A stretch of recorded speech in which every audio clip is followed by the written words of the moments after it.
All right, we're live, Matt. Hello, good evening. Hello, good evening. It's Thursday night. It's 8 o'clock Central Time. Time to rock it, brother. Episode 23. Rock it.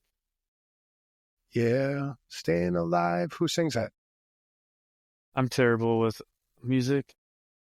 Def Leppard, man. Yeah, the leopard with the spots on it, the spotty things. No, it's a music group, man. From kind of starting. I know the who early they 80s. are. I just don't know like the names of the things. All right. Well, it's episode 23 of InfoSec to Insanity.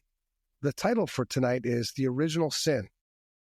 Security was never built in. What do you think of that? Is it just overlooked at the time, or is the battlefield different now? At the time, do you think security is built in now? Right. I agree with you.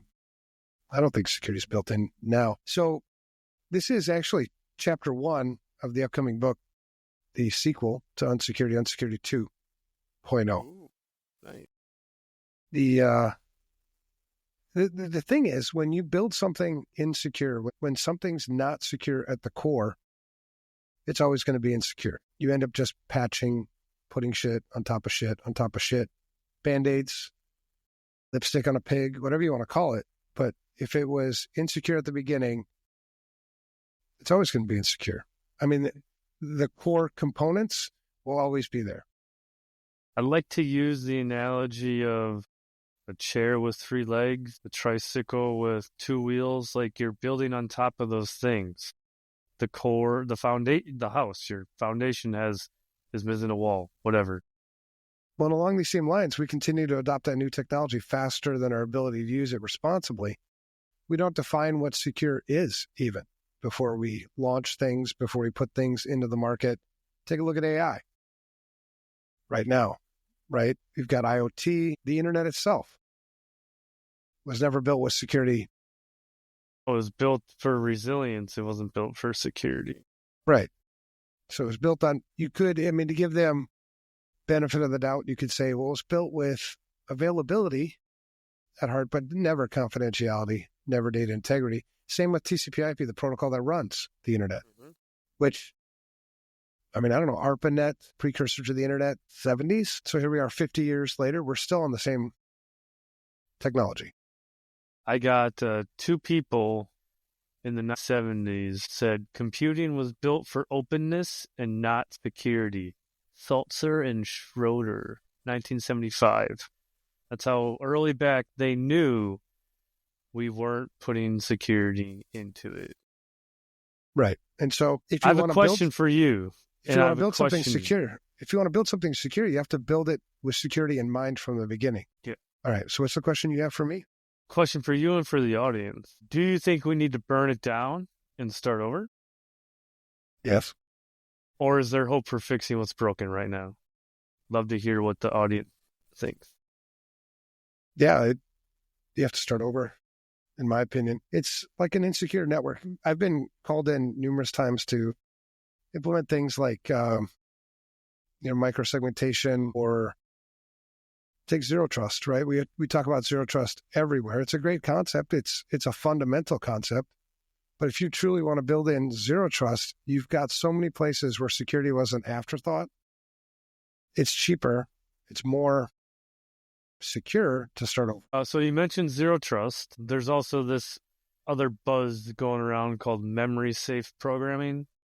Memory safe programming. Think that has anything to help us? Are we too far gone? I don't know, man. You have to define what secure is. These new architectures are still put on top of architectures that are insecure at the core.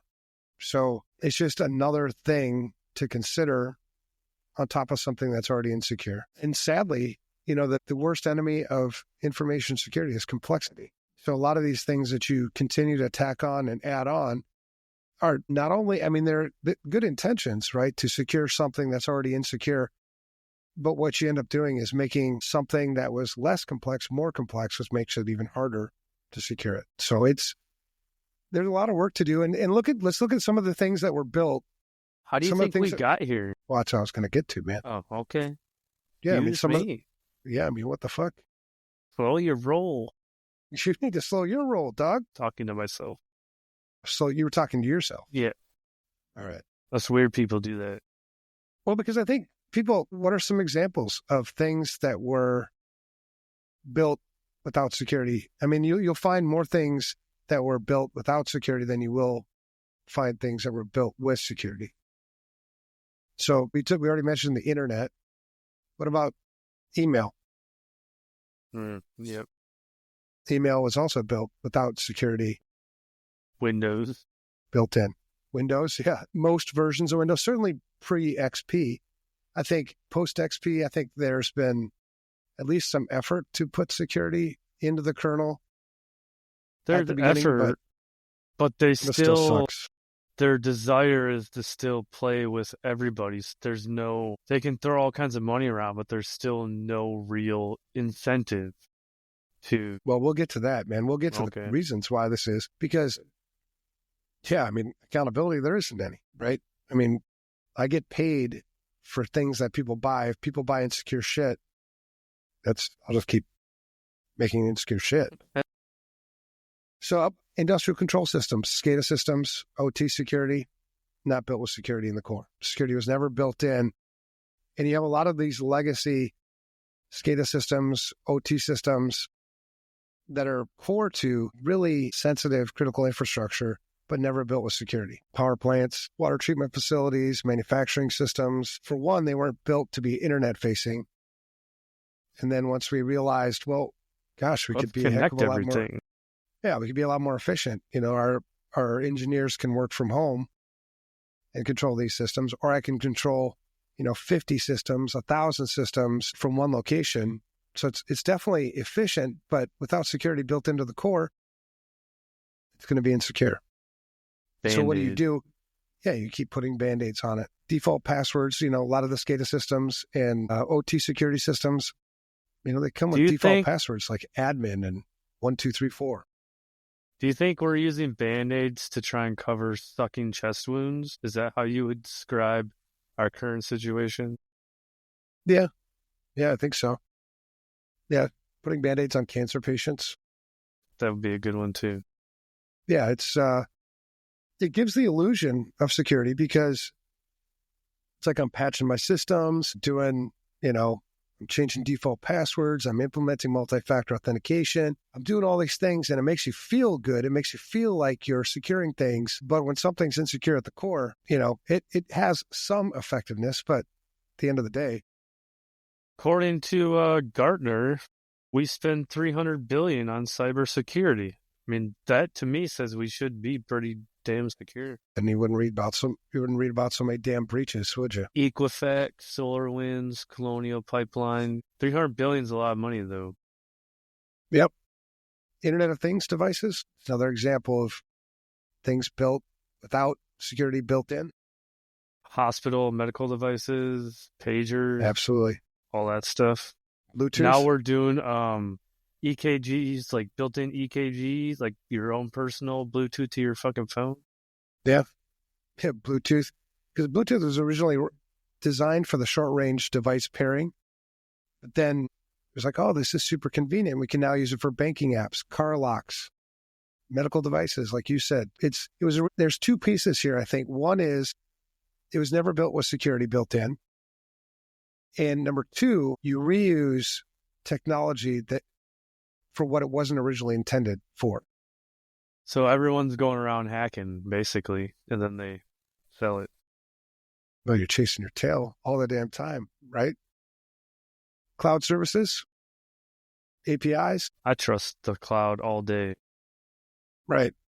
Yeah, cloud and APIs were built for scalability, for sure, for convenience. However, security was an afterthought.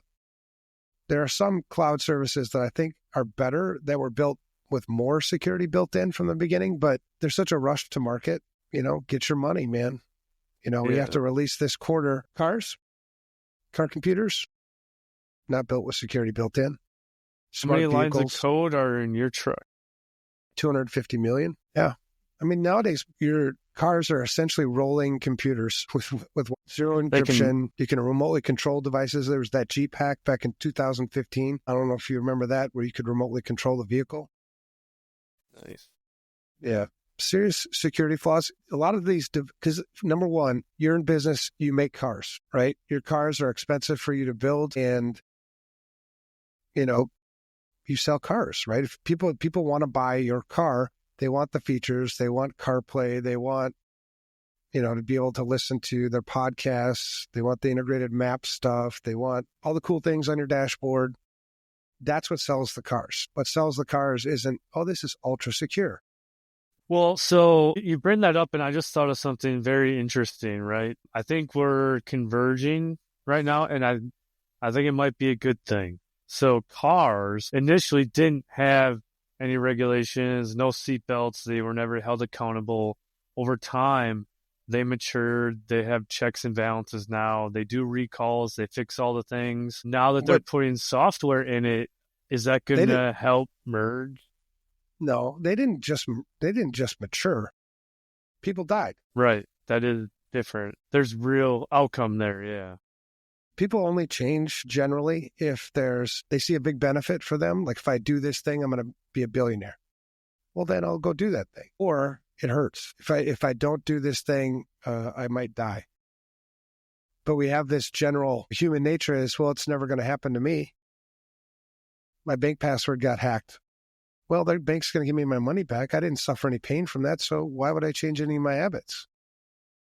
And to date, nobody has taken control of your car and run it off a bridge. But is that what it takes? It shouldn't, but it will. Right. Well, you try to get out ahead of it. And I think that's what a lot of the security people who've been in this industry for a while, we're trying to do everything we can to stop that from happening. But sadly, I think it's just going to have to happen. You're going to have people die, people suffer, something more significant than CrowdStrike last year before people are going to demand some kind of change. Because right now there's no incentive. There's no incentive for any of your manufacturers to, and it doesn't have to cost you more to implement security, to make security built into your product. It just takes forethought, right? It takes getting security people, the right security people, into the conversation early on so that you can integrate security. Because what you'll find is a security person, if they know what they're doing, it's not just about it's about being more efficient. Because I know in the back of my mind that complexity is the worst enemy. So if we can implement, your really cool CarPlay securely with, 100,000 less lines of code, we all win. But I think it's a different change of mindset change. Groups are territorial, don't tread on my development stack. Well, yeah. Well, and from the business perspective, it's get to market. We got to get that new F-150 out November. Come hell or high water. I don't give a shit if it's got bugs. We'll patch it later. And security wasn't thought of. Physical security, safety issues, but those came about because if you don't do that, you're going to lose your ass because people die. But people still don't see the computer component as necessarily you're going to die. You would have thought with like the Boeing shit. With that 737 thing? Yeah. Yeah, with the 737 MAX, that would wake more people up, but, because they silence it pretty quick and they settle and then it disappears, Yeah. Thank you, lawyers. Yep. Also, voting machines. Voting machines today they have shit for security. What's kept us, I think, somewhat secure-ish is the fact that most of them are not internet connected. You can't control, 1,000 voting machines from a central location, but that's just a matter of time, right? Because we're still not thinking security built in. Well, they're gonna want to connect it all so they can tally quicker because people are in vision. That's what's gonna happen, and then it'll get worse. Yeah, I mean it's just fundamentals, right? It's building security in at the beginning. If you're running any operating system, it starts with the kernel. Your operating system kernel has to be tight. Microsoft's kernel is laughable. I wonder, as we're having this conversation, all the listeners, I wonder if they didn't know about these things, I wonder how it makes them feel. Like, does it erode trust with the customers or vendors you work with or not? I mean, I'd be curious to hear what other people think, because most of the time it's just like, oh, yeah, it happened again, or, right, we just brush it off. Well, if you remember, like in the early 2000s, when you started getting your breach notices, you'd get them through the mail. There was a lot of outrage then.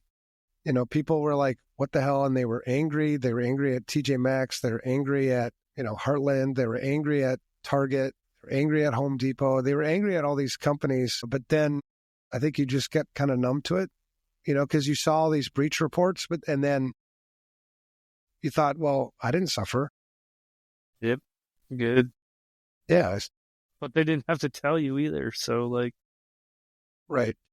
Well, and there's kind of this shared suffering, right? It's when there's a big breach and it costs a bank, let's say the Target breach, for instance, you have 45 million credit card numbers, payment card numbers that all had to be reissued.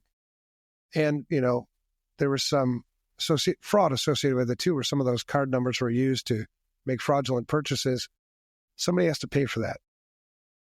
And it's a shared expense really between the merchant and the bank. And we, as, the users of these cards, we're the ones that end up suffering because the bank isn't in business to lose money. What they end up doing is they pay the fees, they get it all resolved and everything, reissue cards, and then raise your fees. You don't see it because it's a $2 surcharge spread amongst, 100 million customers. So you don't feel the pain, but we all felt it.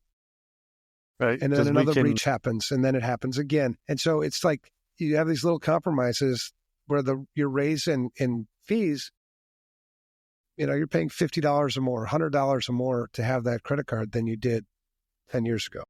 It's almost like they're incentivized to make the breach as big as possible just so they can spread it out as much as possible and people don't really feel it. Because if people felt it, right, there'd be a problem. Well, even if it was 50 customers, 50 customers, it's going to cost us, let's say $100,000. How are we going to recoup that cost? Well, we can either write it off and it's going to, we'll get a tax benefit from it, or we'll just raise everybody's fees 50 cents on checking accounts. So even the small breaches, somebody has to pay for it.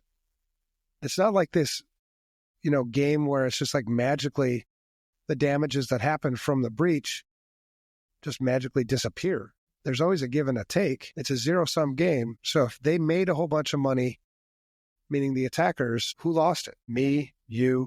Same with insurance companies. So insurance companies are in business to make money. They're not in business to be your savior, to be an insurance company. To be like the one that comes and makes everything okay.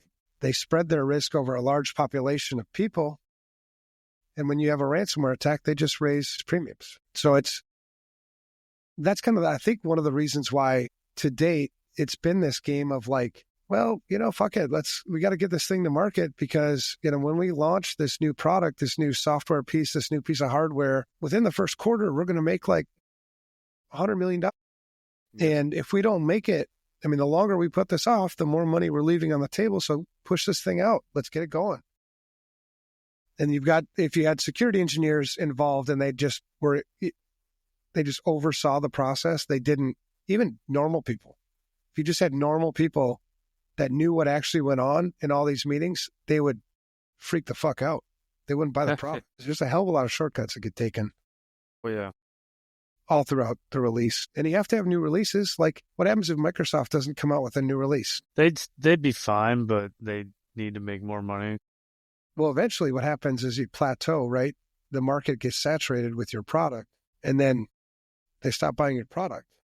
Yeah, but they have all the fast service stuff. They have to keep making more shit. You have to keep making more shit to make more money. Whether it be a new product, a new SaaS service, a new gadget, a new Surface, a new operating system, a new version of Office. You got to keep making shit. And so it's a greed-driven game, which isn't. I don't have anything wrong with. There's nothing wrong with greed It's when greed trumps responsibility, civil responsibility. When society suffers from your greed, well, then there's a problem. And I think that's been happening in technology for a hell of a long time. They're so-called self-regulating. That's just a bunch of bullshit, I think. Yeah. Even PCI.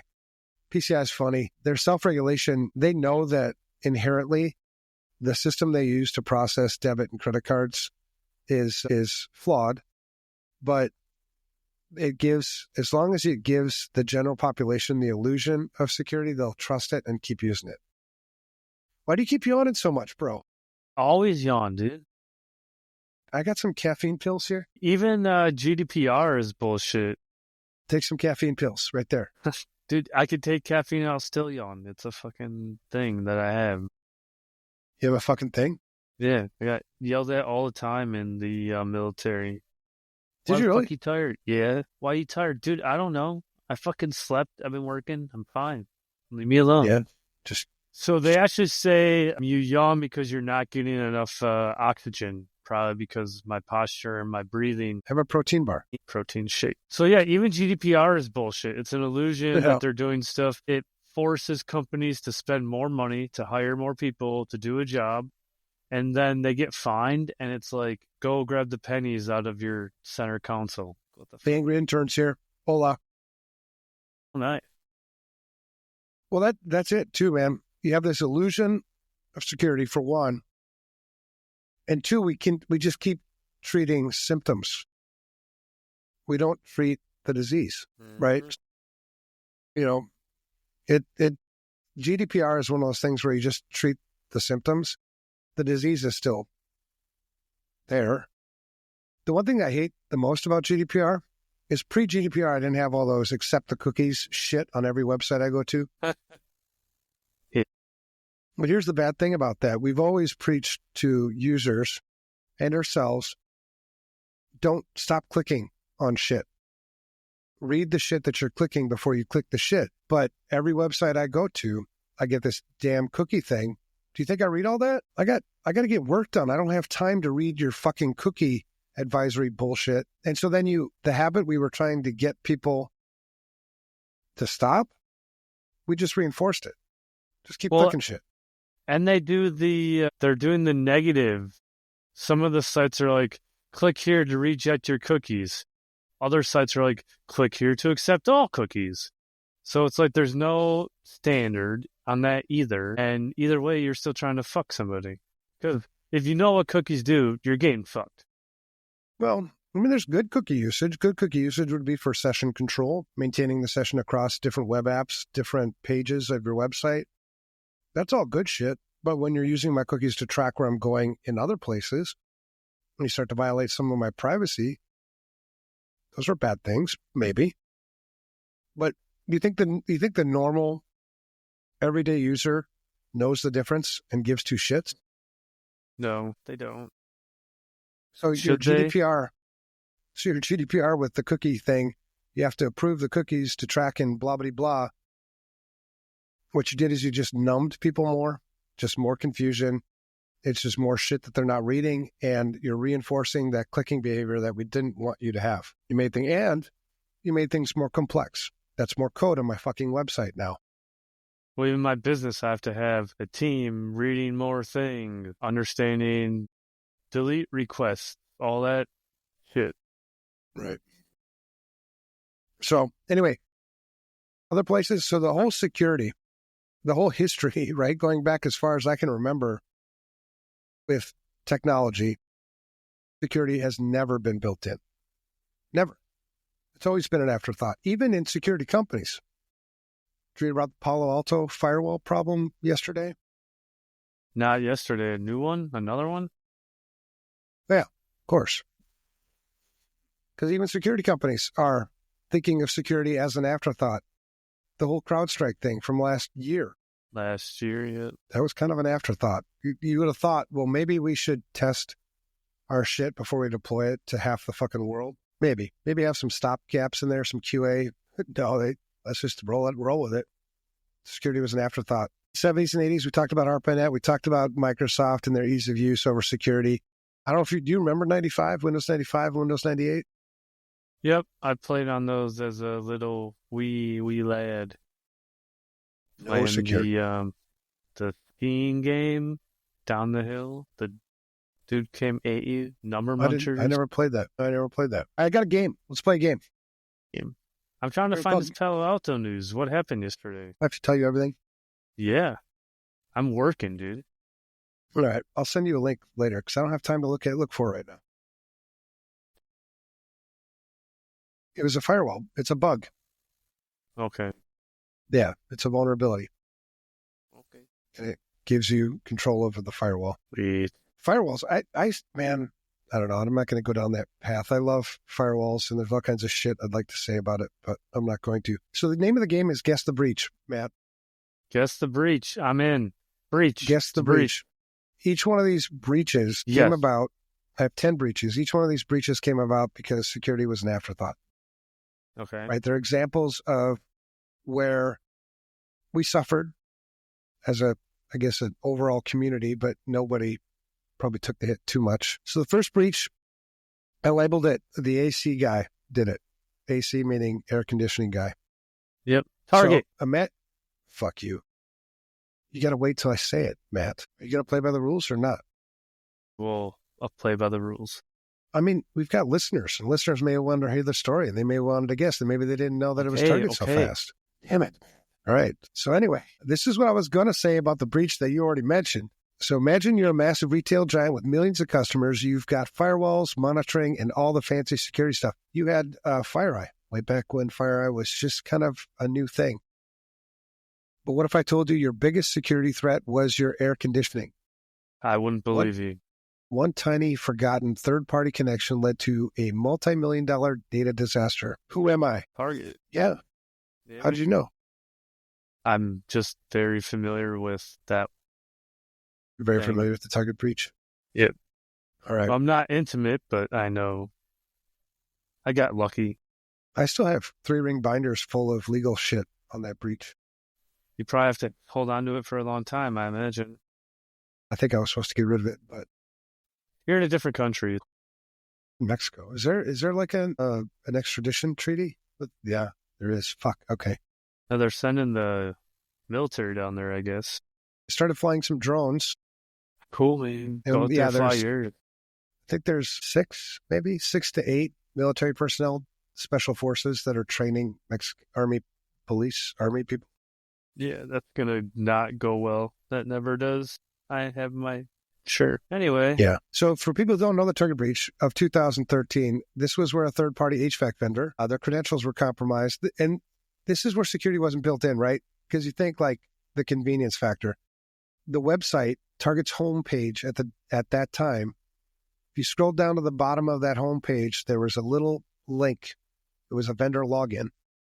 And you could click that vendor login and then log into essentially their billing site, billing, scheduling, whatever. So super duper convenient. Obviously, security was never built into this. And that site was hosted on an extranet. That extranet there were a lot of issues with that extranet. One of them was you could get to the company's intranet site from the extranet. The convenience there was, the HVAC vendors and, whatever your third parties, they could see what's going on with, not really confidential information. Is not supposed to be anyway, but just, corporate news announcements and shit like that. Well, what they found on that intranet site was admin credentials that were stored in multiple places. So it made it very, very easy for the attacker to get into and pivot. The architecture of the network was completely built with usability in mind, convenience in mind, not with security. Instead of network isolation, you had network segmentation. Totally different, right? We're talking VLANs versus packet filtering. Yeah, it was a mess. No multi-factor. Didn't they have alerting and monitoring mechanisms in place though? At that time, SIM was big popping off, right? Log collection. They saw it. They saw all the attack. They didn't know what to do. Left hand wasn't talking to right hand, so they saw that the central, video server. It was a video server that controlled videos for the stores. They saw that there was unusual activity happening there, and they even saw the hackers' tools there, and they didn't know what to do. They didn't know whose server it was. They didn't know who was responsible for the server. So there was a lot of internal communications about whose server is this? Or should we rebuild it? Or yeah, and yeah, it's a mess. All right, the next one, Matt, number 2, guess the breach. The title is Patch, ? Nah, we're good. All right. So you get a friendly reminder that your software needs an update. You ignore it because, hey, who has time for that? Fast forward a few months, suddenly hackers have access to 147 million people's personal data, and your company is about to take one of the biggest reputation hits in history. Who am I? InfoSec. That's right. 2017. That's another Equifax. That was a cluster. Host was probably even worse. Do you remember that? Like they made a different website in like South America. You could go on, put in your number to see if you were compromised, and they ended up hijacking the DNS, and like it was just a complete disaster. Yeah, they set up a dedicated website to collect that and then to sign up for identity theft protection. The identity theft protection was provided by the very same people that just led to your damn breach. And it was also, a lot of people have reputation, DNS reputation checks on outbound traffic. And this is a brand new domain. Yeah, it was being flagged all over the damn place as a phishing attack. Because you also had to log into it. You had to put your social security number into it. Mm-hmm. That's how they checked. Yep. Do you remember how much they paid out for that? No. In terms of a fine? I don't really care about the fine. They paid people back. I think it was like $3 or something. So I'm trying to put it in context for like the listeners. Think about the data you have in Equifax, all your credit card, your credit history, your personal information. And they basically came back and said, you are worth like $5. You have your whole identity. Yeah. And maybe it was work $12, history, but yeah, your work history. Shit. Yeah, it is. Well, and the thing, you talk about security not being built in, the original sin, the whole use of the social security number, that whole concept not of designed identity, for that. The whole concept of identity in the United States was never built with security. Your social security number was originally intended for tracking your social security benefits. And then all of a sudden it became an identity piece. Because it's a unique number. We can use it everywhere. And if you'd built security into that, if this was an intention to use this number for these other purposes or to expand the use, and you had thought of security early on, you would have thought of things of like, what do I do if this number is compromised, right? And so you would make a mechanism to be able to change that, because once data's gone. You're not getting the data back. The only thing you can do is make the data worthless to whoever took it. And you make it worthless. That's why we do password changes, right? You make the password useless. Same thing with like your social security number. Not to mention, did you ever ask for your social security number? I mean, I asked my mom for it, but like I didn't. No, did you ask for the assignment of a social security number I didn't. To identify you? No, I did not. I hear some people try to claim sovereign citizenship about that, but so definitely you don't have a choice. I didn't ask for the damn number. I didn't choose the damn number. And I didn't know the damn number was going to be used to track everything about my identity by 3 big data warehouses, data bureaus that make money off of my number. They make a lot of money. And then whose problem is it when the data you have associated with my number is incorrect, is inaccurate? Whose responsibility is it to fix that? How the fuck Not could that them. be my responsibility? When you had no input or choice at all. And I have no idea how they secured that information. I have no idea how they used that information. They chose to acquire that information, maintain that information. Data integrity should be completely on them. It shouldn't be on me. That's just another example of you didn't build security in at the beginning and you got this kind of mess now. And who pays for it? I do. You do. Equifax makes billions of dollars from it.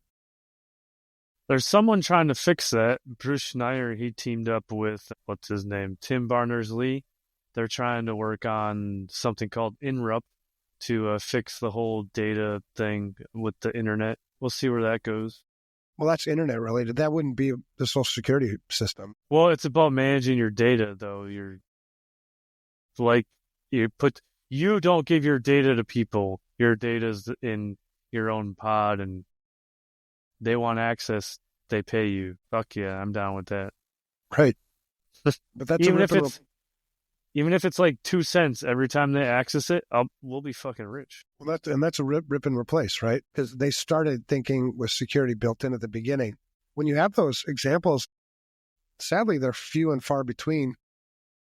You actually end up with pretty secure systems, you know?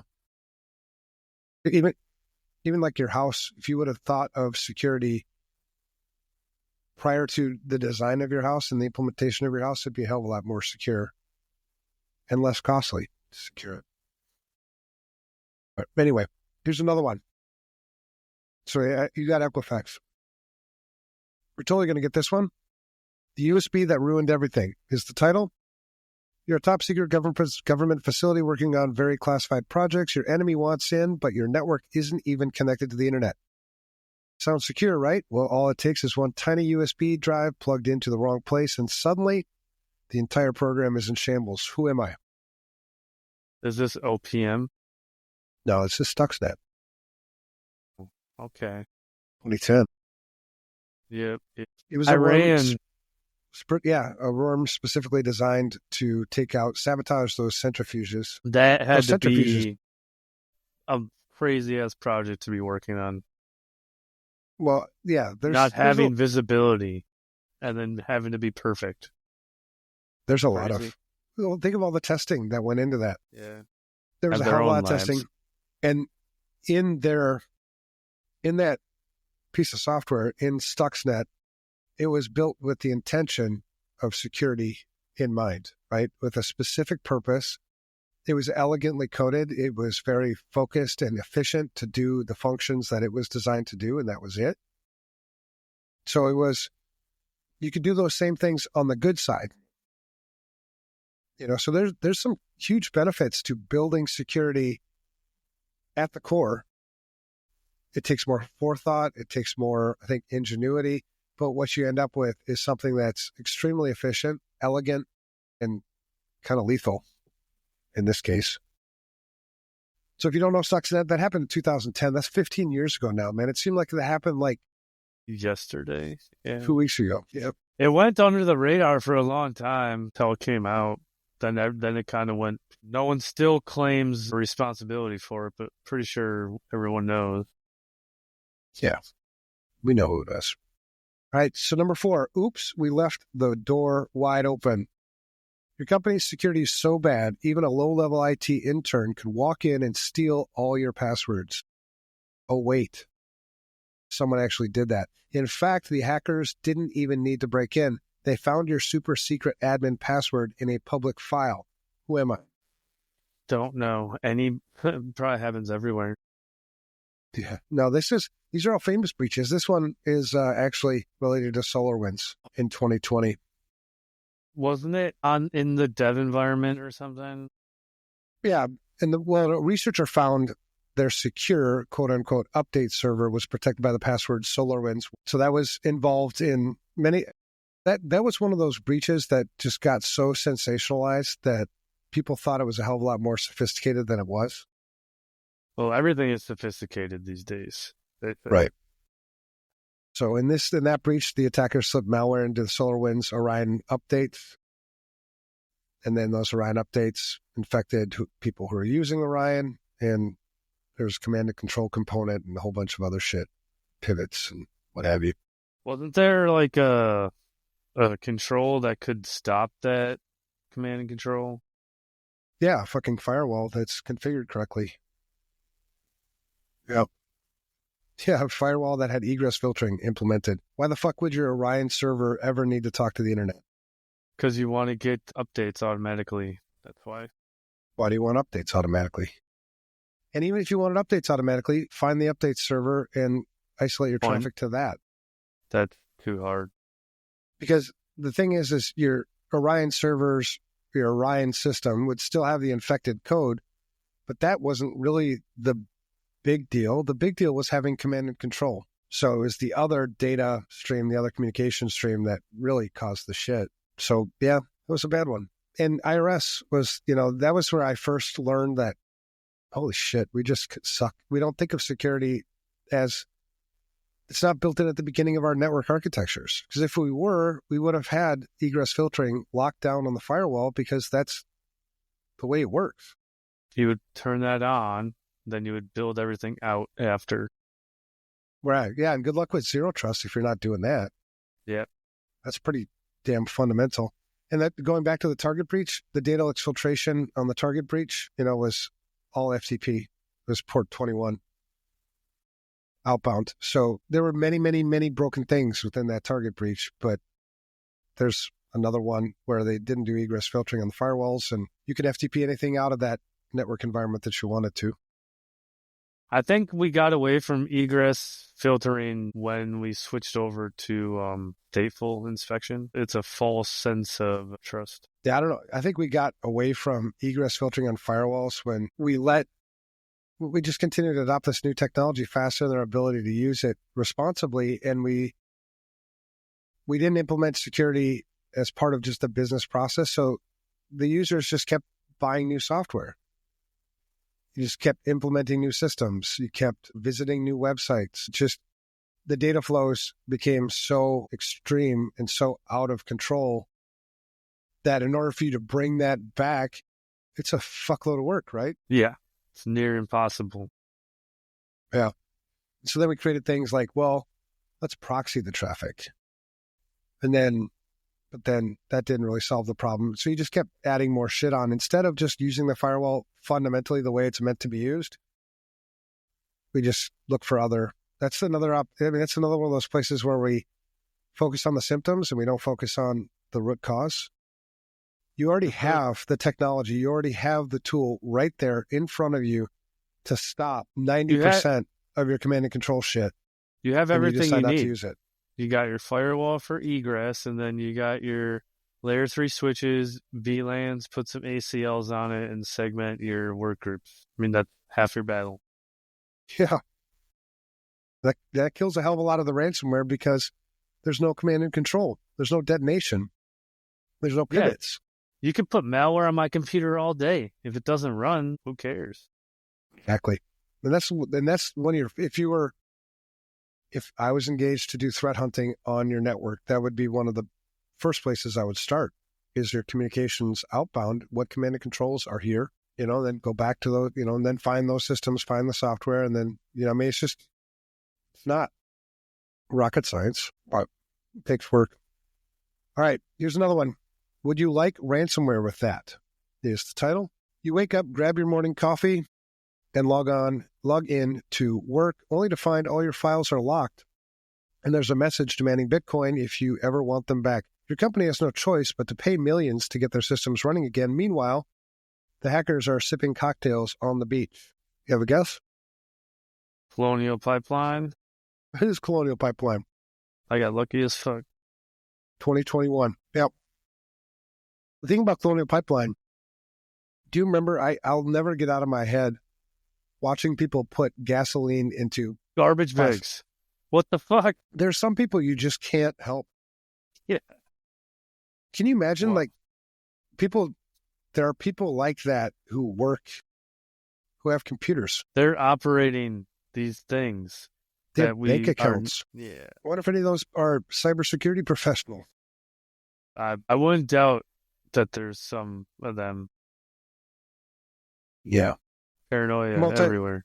That breach would have been stopped with multi-factor authentication. Most breaches, if you had two things, if I gave you two things to do to stop 90% of the shit that happens, it'd be multi-factor authentication and egress filtering on your firewall. If you could do those things, those two things, you're in a great spot, man. So I'm multi-factor. I know that everyone says, it's going to stop. It's a good control, but MFA, it'll stop things. But then you step across the line into the other world and holy shit, MFA is hackable. We just broke this. We just broke that. We can hack MFA. You need to have fucking hackable. resistance MFA now or whatever the fuck is going on. How do you process that stuff, or do you just ignore it? Well, you don't ignore it because you need to take it into account. But if you look at that in perspective, you realize, okay, it's not the place for me to spend my next dollar or my next thought, really. If the truth of the matter is everything's hackable, right? And when you think about your situation, when you have situational awareness, most of the threats facing most people are money-motivated attackers that are attacking at scale for a profit.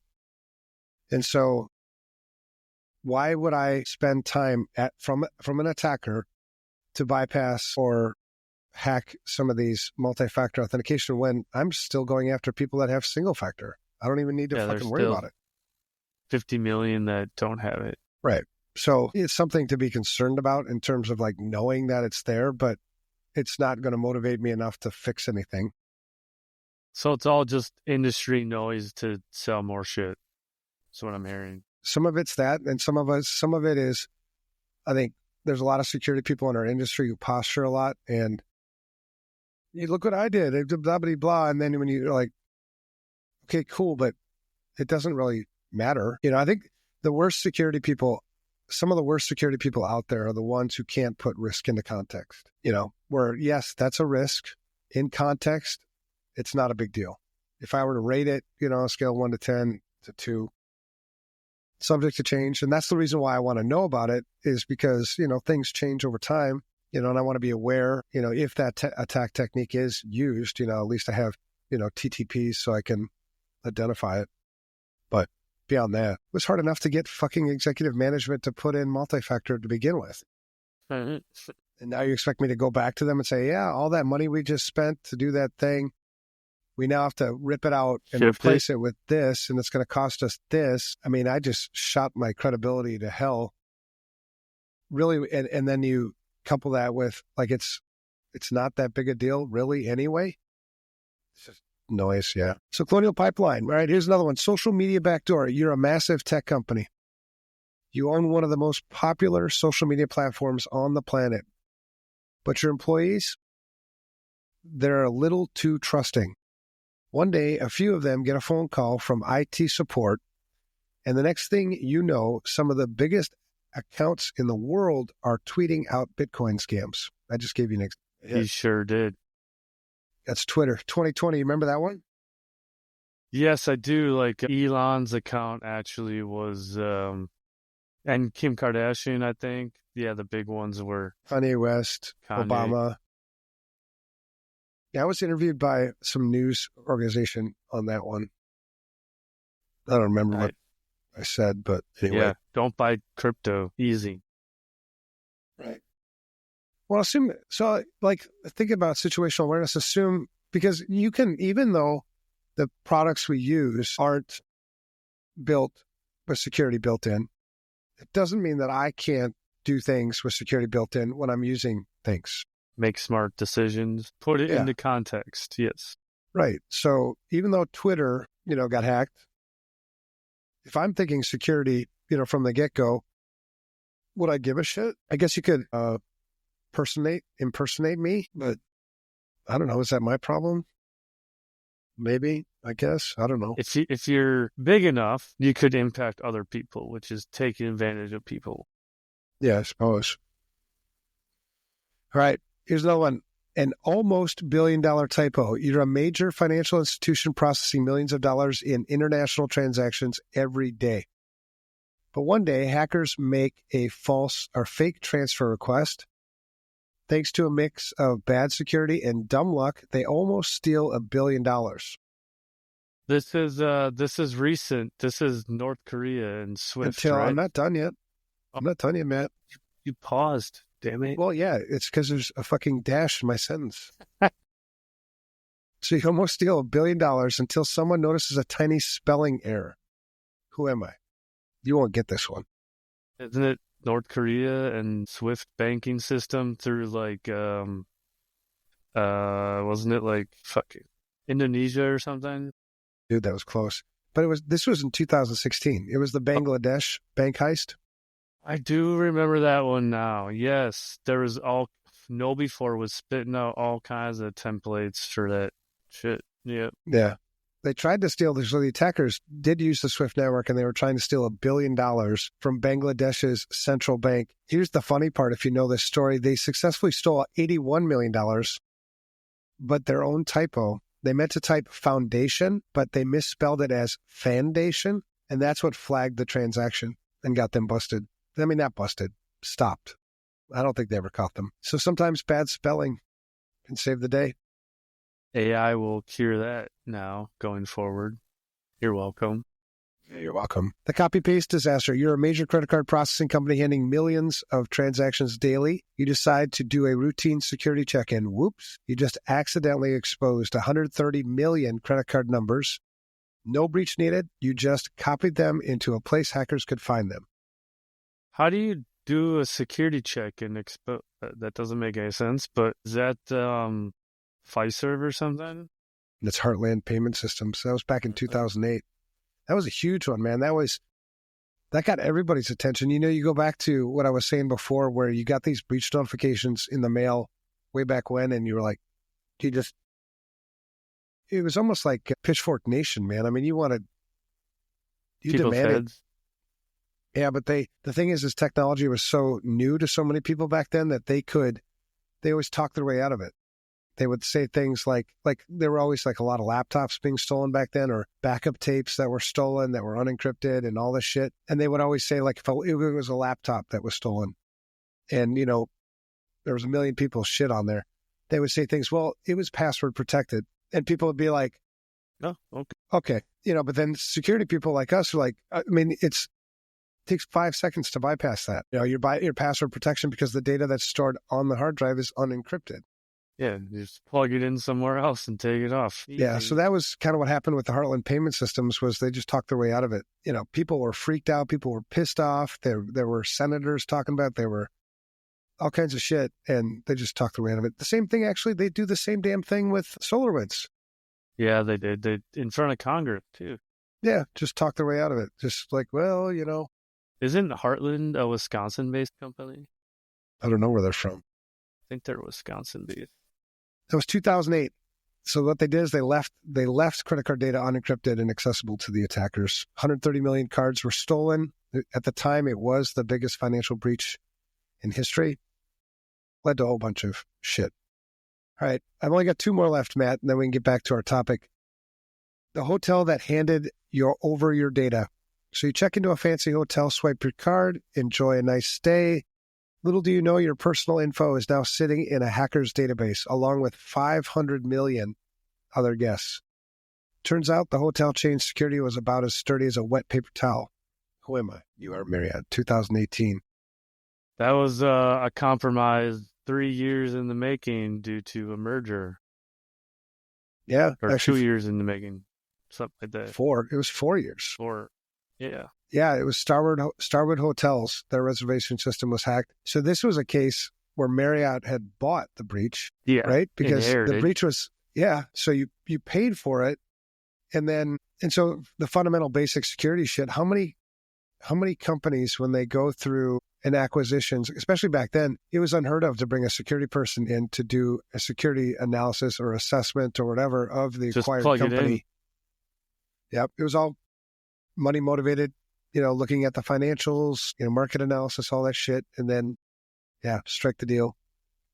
It still is a lot like that, believe it or not. Yeah. Heartland is a Wisconsin-based company, by the way. Little shoot. Yep.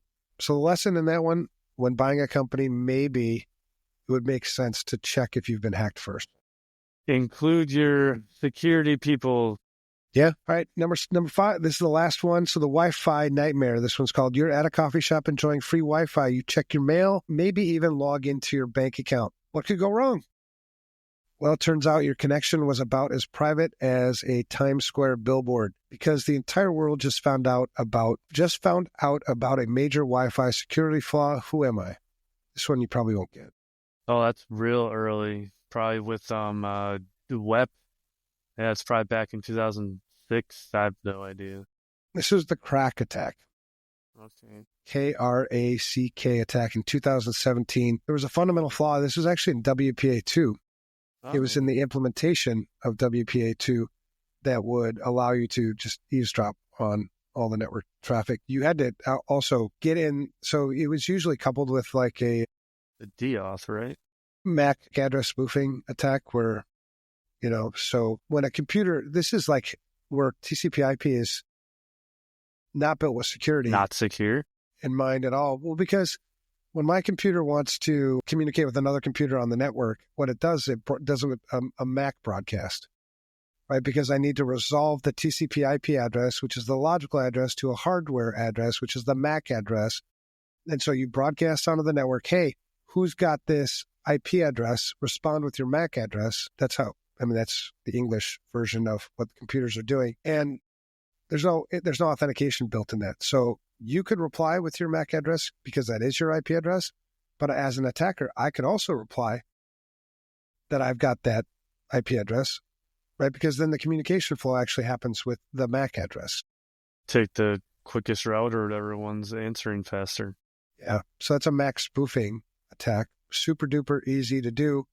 A lot of your hardware now has been kind of patched against that, but you have to turn it on. If you're in an organization that has legacy equipment, good luck without people thinking you're going to break stuff, even though you probably won't. But hey, that's a process.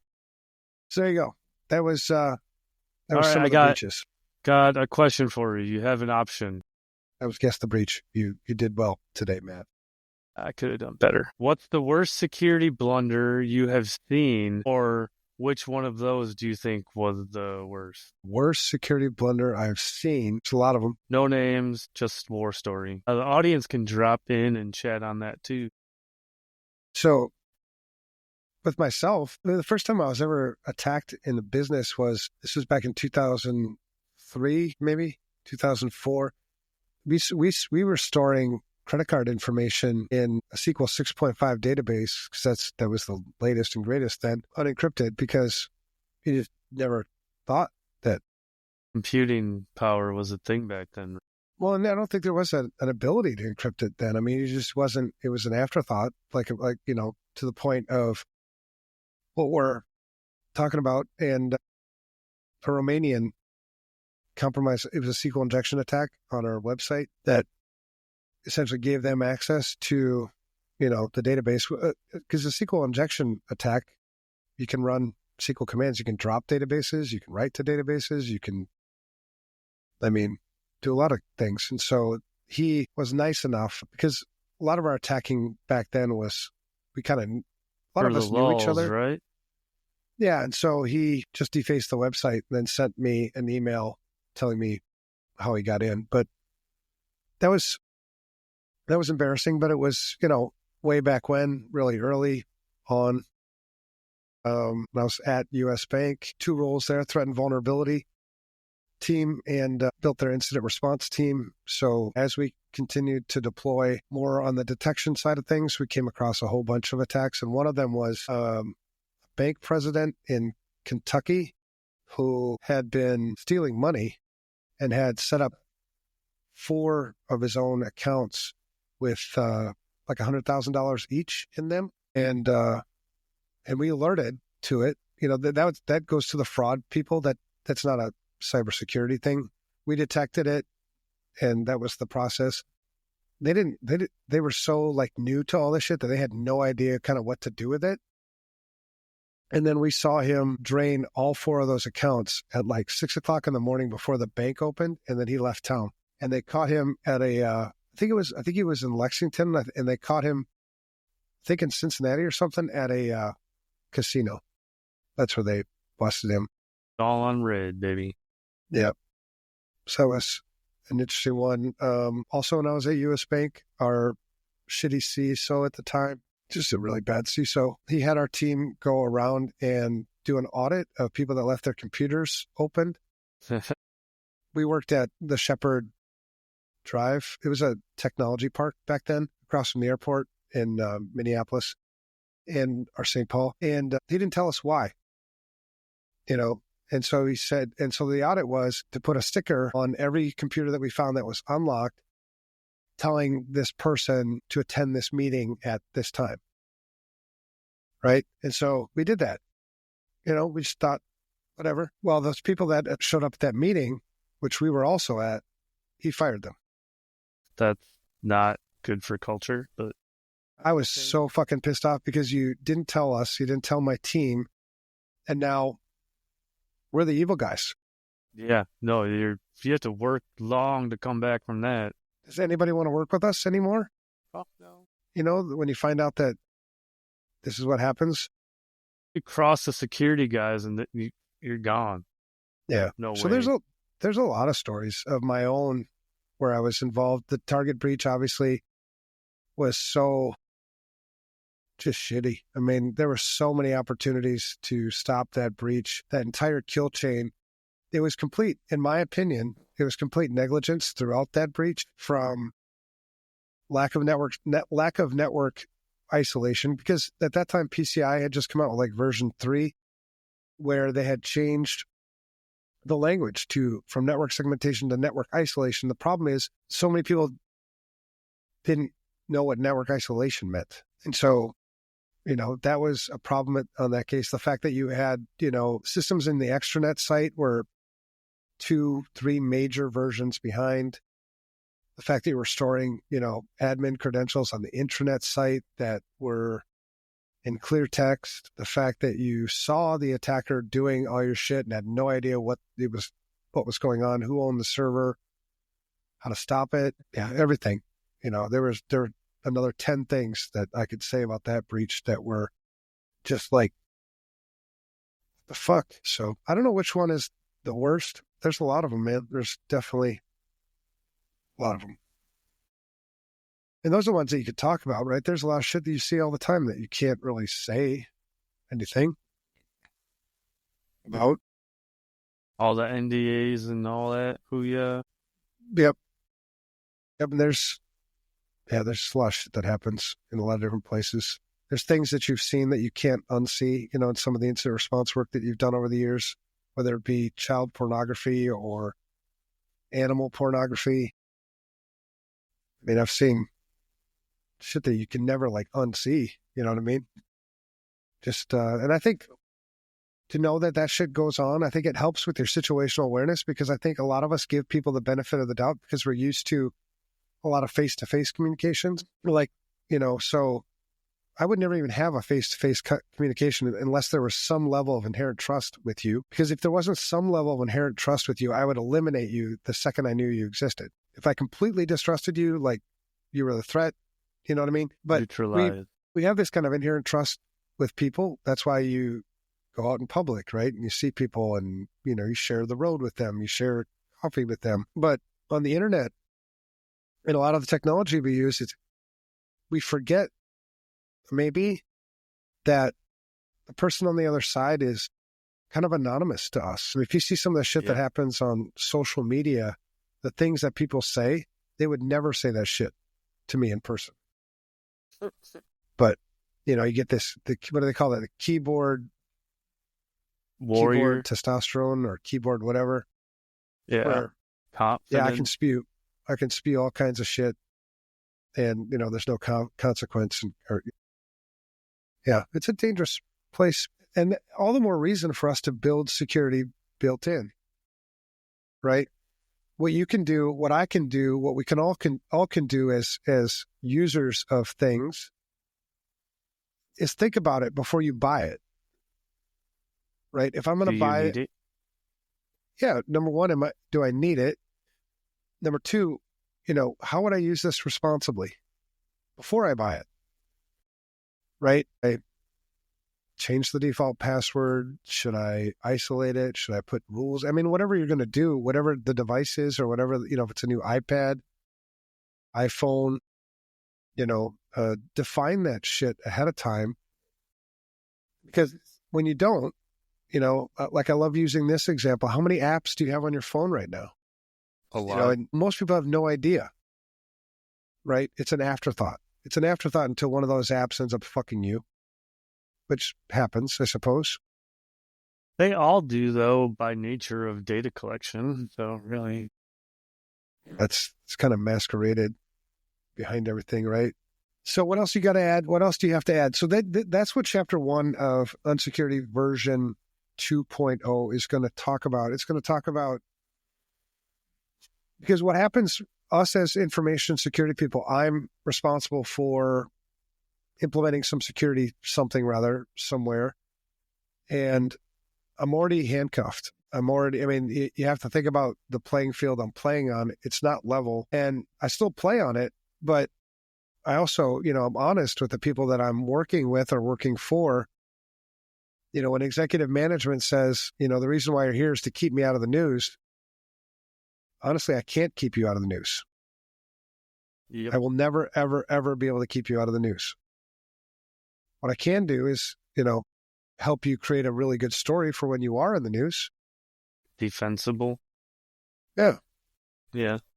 Well, that's one of the things about incident response is I think if you've done it before and you have a short window at the beginning to control the message. Mm-hmm. So you lose that ability to control the message when somebody else discloses it before you did, or if you don't, you didn't prepare for it.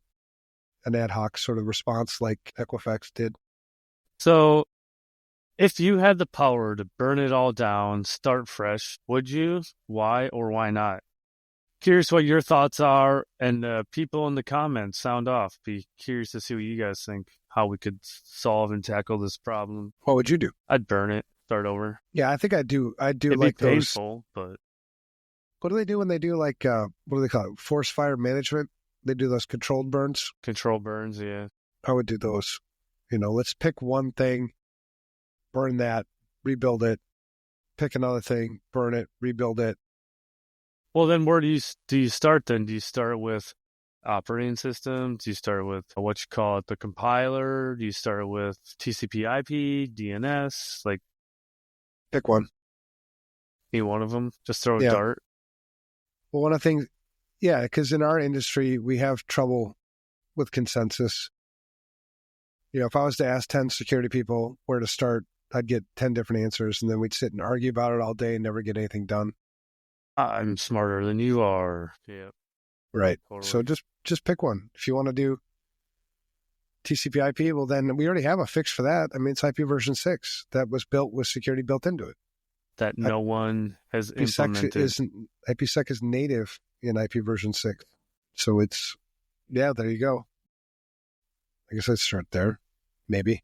I'm a network guy too, so I'd be biased on where to start. Yeah, but I agree. You have to, because what you end up doing is you just continue to put additional layers of lipstick on the pig. If you want to truly implement things like zero trust, think of all the places where there's trust in your network, where there's trust in your architecture, in applications, between operating systems, it's just like, it's very, very complex, and you can't really do it without a rip and replace in some things. Like the network architecture, for instance. If you wanted to truly implement network isolation and any network architecture that's complex at all, you're going to have to probably build another architecture the right way and migrate things over into it. So it wouldn't be just like a burn it down and then build. It'd be build a parallel side by side, and move it. Yeah. Then you would have to have something to convert it all over. A migration tool. Or a plan, just think it through. Yeah. The one good thing about doing shit like that, we talk about situational awareness as being like such a huge important part of information security. The better you know yourself. Sun Tzu or whatever said it in that damn book he did, Art of War or whatever. It's like age-old wisdom. The people that are the best at defense, securing, are the people that know themselves the best. So if you really know how your network operates, you really know the applications, the servers, what these things all do, you're so much better at securing it. It's just so damn complex right now. But the good thing is when you go through the process of learning all that shit, you'll probably find a whole bunch of shit that you don't really need, that you can dump. That means more systems you won't have to patch. It means more systems you won't have to configure securely. I mean, it's a huge risk reduction if you can go through that process. Mm-hmm. I like doing that shit. I like getting rid of shit. Totally. Saves money. Businesses like it. Right. And you'll run into the political bullshit, where it's this. I might need this 3 years from now. Fuck. Well, I don't know if you want to say that. Maybe you want to say that, but it's talk it through. I mean, it's the same thing I would do if my kid came and asked for a new piece of software. Why do you want it?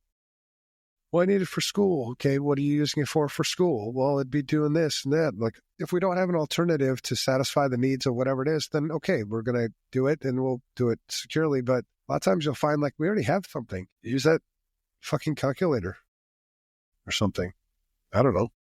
So do you think government regulations, any of that shit, CISA, is any of that helping? Vulnerability disclosure, right? That was a thing that started with the CDC back in 97 or whatever, pushing Microsoft, 96, right?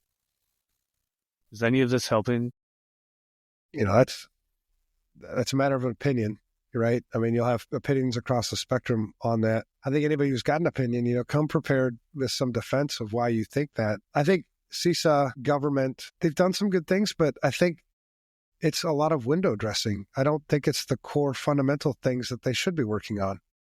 And so it's a lot of distraction from key components. Like, I don't know why we haven't defined as an industry what's negligent and what's not negligent and been black and white about it, just like you would do in the military or anybody else who wants to take this shit seriously. Mm-hmm. Like, is it negligent to have single-factor authentication on something that's exposed on the internet? That'd be a fundamental question that I think we need to answer. And I think the answer, I would be on the side of absolutely it is.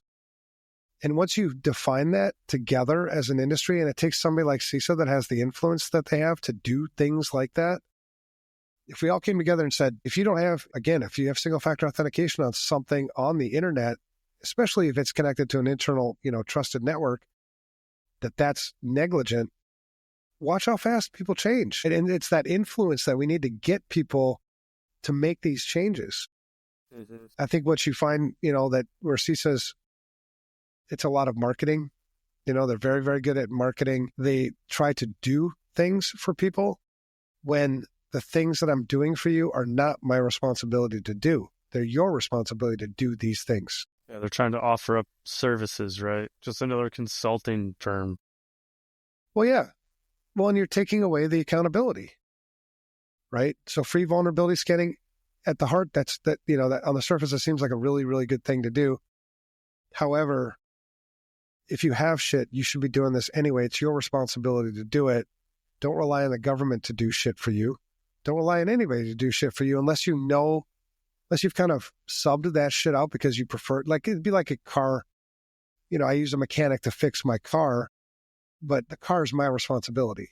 You know what I mean? And I've been missing some pieces, I think, with that. I think the fact that we don't have everybody in this country speaking the same language is a big problem.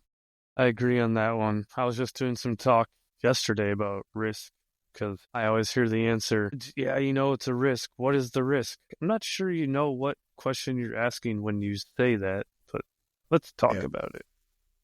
Yeah, so I think in some ways, CISA has made security more complicated when I think you have a really good opportunity to make it less complicated, which is awesome because simplicity would be the opposite of complexity, which makes us all happier. Mm-hmm. I think you also need to really push on accountability.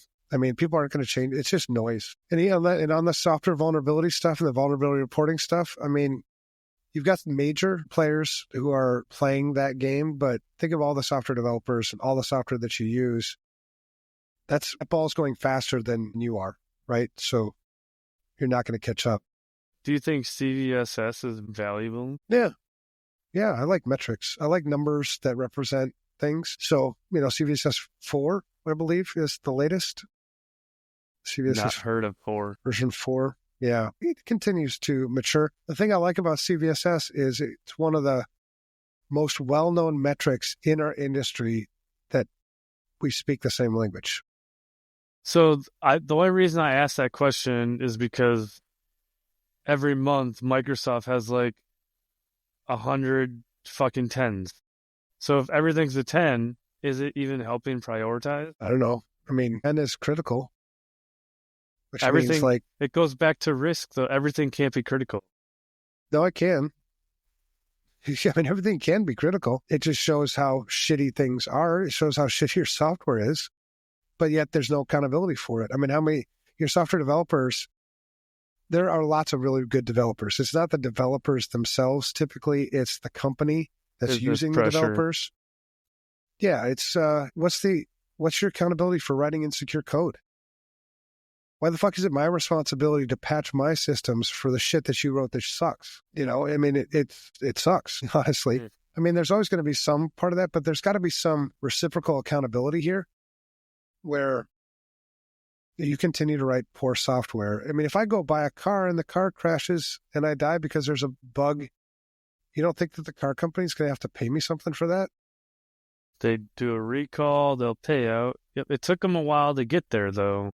I can't think of another product, you know, any physical product that I can buy anywhere that if the defect causes me harm, that I don't have some recourse. Whereas in the software and the tech industry, you buy shit all the time that's causing you harm and there ain't no recourse for it. I like what's the motivation for Microsoft doing anything? I think Ryan says it good. It's a different type of hurt, and our brain does not connect it because it's digital versus analog. I mean, hurt is, obviously you've got physical pain, but anything you take away from somebody that they view as valuable is the hurt I'm talking about. You right. Just haven't, what I've taken away from you, the reason why you don't feel the hurt is because it hasn't been used against you in a way that it actually hurts, right? I mean, everybody's social security number is exposed already. Now you're not all freaking out about it because it really hasn't been used against me. Logic would tell you that eventually it's going to. Why else would they have it? Mm-hmm. So it's when that day comes that it is used against you, assuming it will be, that's the time you're like, fuck, now it really hurts. I wish I would have thought about this ahead of time. You know, I wish I would have put that damn seatbelt on. But it's your call. So do you think we're fighting a losing battle? No. Ultimately, yes. Now, it's like, if you think like 100 years, and each 25 years is like a quarter. First quarter, you know, is maybe a tie game-ish. Maybe we're in the second quarter now and we're just getting our asses handed to us. Like they are marching down the field, scoring touchdowns at will. We can't hold on to the damn ball. We, penalties after penalties after penalties.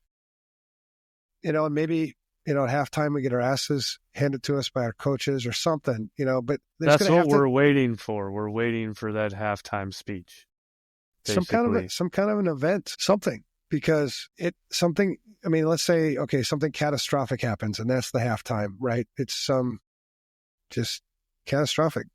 People suffer, people get hurt, people die. I don't know what it is, but logic would tell you if you keep marching down this path and all this data gets accumulated and you continue to use technology in this way, put it into people's bodies, put it on their cars, there's a day of reckoning with all the my dad used to say that there's consequences for shitty choices.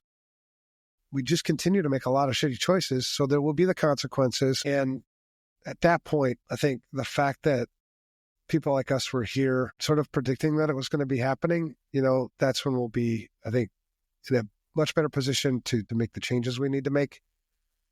Nobody's going to rip and replace. Nobody's going to fix the Social Security numbering identity crisis because it's super expensive, but so I think, are we playing a game that we can win? Yes. We have a long ways to go until I think we get our coach to give us that speech or get our asses kicked at halftime.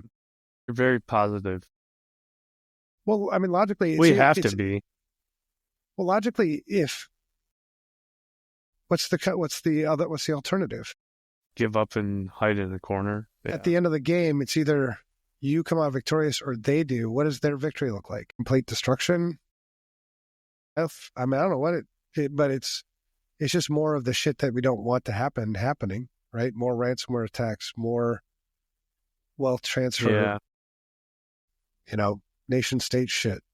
I mean, there's a whole bunch of nation state shit that goes on today that people don't, the general public doesn't know about, and it's kind of in this Cold War kind of spot, right? The mutually assured destruction kind of thing. Yeah, everyone's just waiting. It's not nukes, it's tech. Who gives a shit about nukes today? Ain't no one gonna do that. Well, just like most of your other, infrastructure and I mean, it's SCADA, right? Yeah, most of your SCADA systems, you think those aren't hackable? And yeah, they're in isolated networks and all that other stuff. But so what's Stuxnet, right? There's always a way, right? So I wouldn't be surprised if at some point, if it hasn't happened already, that some of those systems are already under other people's control. I heard a pretty interesting story from an Air Force friend that we can chat about later. I got a stat for you, and then I want to get some tips out there. Tips? Do you say tips or tits? Just the tip. Tip. So not tits. Tip. We like tips, though. Okay, I do. Yeah. Stat of the day, cybercrime annual cost, GDPR of Japan. GDP, I mean, not GDPR. GDP of Japan. GDPR. So we have an entire country's GDP is how much cybercrime is costing. What's the number? It did not give me the number. Fucking AI. Who'd you get that from? Cybersecurity Adventures or whatever? Cyber Ventures? I have the resources down here, but it did not really link it to it. Oh yeah, here, to cost the world 10.5 trillion cyber ventures. Damn, you're smart, man.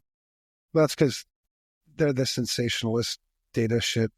Okay. It might be that number, but how do you know? I don't know. All right. So, tip, how can a company, or what should the company do right now? One thing to, I don't want to say avoid, but to help defend themselves. One thing they should do right now. Unplug their router, fire their entire staff, encrypt their hard drives. Defend themselves from what? Well, I suppose that is a loaded question, right? It could be ransomware. It could be just a regular op outage. Let's just go with what everyone talks about, ransomware. That's where I would start them, though, is what? Right. The fact that you don't know that. I mean, so I would start with just understanding the environment you operate in. What being open-minded, yeah. We make widgets. Well, are we connected to the internet? Yeah, we're connected to the internet. Do we have competition? Do our widgets used in military stuff? I mean, it's just this understanding of situational awareness. So what I would say, if there's one thing, make this a regular topic of discussion. Open-minded, respectful, and that'll lead you to something to do beyond that, right? But information security is never a one-size-fits-all solution. There is no one thing you can do. It's a number of things. If there's one thing to do, it's get your head straight about it. That's, I guess, what I would say. What do you think? What would you do?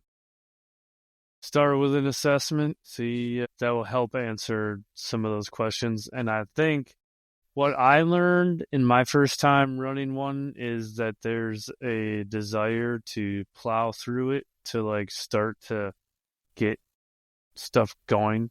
But you could probably make it take a whole year if you wanted to really get good data. Yeah. Well, we're in such a fast-paced, instant gratification kind of world, and it's okay if it takes time. The number one thing I think most businesses have at stake in terms of, the biggest impacty things that could happen would be probably ransomware, right? Locking down your business so you can't operate the business. And the second thing would be a civil suit, being found negligent for something, right? So in most cases, those are probably the top two things. It's probably not going to be nation state or data exfiltration shit, maybe. But, if you rank all the possible things that could happen, right? Because risk is likelihood and impact. So start with impact. What are the things that could happen? Walk it through to likelihood, and but it starts with just having those open-minded discussions about shit like that, and then act accordingly. It's not rocket science, and it's definitely not something to be fearful about. It's something to be empowered by, because on the negligence side, so if you take care of the ransomware thingy, majobber, and then on the negligence side of things, which is what most business leaders are focused on, because they don't want to be held liable. It shows them as being incompetent. Negligence is a naughty word to use in a boardroom. So to avoid negligence, one of the things that always avoids negligence is progress. Always. So like if we went from, we started a risk assessment today. Well, that's progress. That's defensible. If you completed one section of the assessment in the next month, that's progress. You know what I mean? Because it's harder to debate on the negligence side of things on whether you moved fast enough or not. It's easier on, did you do something you should have been doing or not? You know what I mean? So are you doing the college try? It's improving, right? The pace of improvement, that's always debatable, right? That's where budget comes in and give me the, what did it say, $30 billion or whatever that we're spending? Give me that as a budget. We'll get some shit done. We'll buy all kinds of tools, Evan. We're going to put in all kinds of tools. Right. Well, you talk about CISA, right? I mean, CISA this year, 2025, the budget is a little more than $3 billion. Pick some shit with that. That's just me. Well, I mean, those things that we talked about, could you define some things that are negligent versus not negligent? I mean, build some consensus on some things. And could you implement, some of those higher risk things for less than $3 billion? It's pretty cheap to do that stuff. I mean, if you've got the power and the reach of the federal government. Good questions, man. I love those questions. Those are really good. And I would encourage other people to, most of the people that listen to this podcast, the recording versus, the live stuff, I think Thursday nights, I like it because I get to sit here and talk with you 8:00 at night, whatever. But I would encourage people you anytime. But I would encourage people to come live and interact, share your thoughts, argue with us. I mean, I welcome it. I think it's respectful. I mean, I would argue with you respectfully if you saw things differently, unless you're just an asshole. Then as long as you say I respectfully disagree, you're covered. Yeah, but this is a logic game, right? Take the emotion out of a lot of this shit. Use logic and reason. Makes you a better security person. Makes you a better leader. I think when the emotions get high, that's when you start making a whole bunch of shitty choices. All right. Well, that's a wrap. Yeah, Matt? Yeah. So, what do you think? Should we burn it down, start over? Let us know in the comments. Don't forget to subscribe. Check out Evan's blog. Doing a lot of good things there. Leave us a review. Let us know what we can do better. We're always looking to deliver for everybody because we're all in this battle together, whether we think we're not. Everything is connected. Amen, brother. All right. Good talk. We'll see you next week. Have a good night. Booyah. It's done, dog. Booyah.